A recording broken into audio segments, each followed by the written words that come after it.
In this video, we will take a quick look at how we could try and factor a sum of squares. A sum of squares is when we are adding two perfect squares.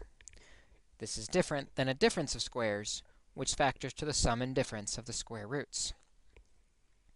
To help us factor this, we will add a 0ab to the center and try and use the AC method to help us factor. This would be a squared plus 0ab plus b squared. In order to factor this, we would want to multiply to a times c, 1 times 1, which is 1, and add to b, which is 0.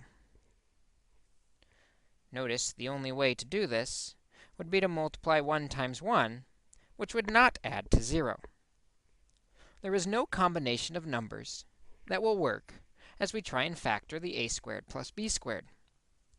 This is because the sum of squares, if we are adding two perfect squares, is always prime. This means the expression does not factor. It is only divisible by 1 and itself.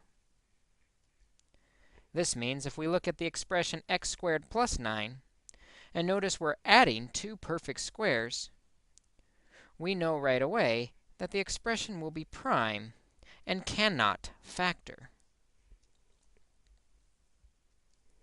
Another example of this relationship would be 16a squared plus 25b squared.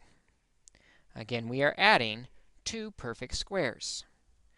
When we are adding two perfect squares, we know it will always be prime.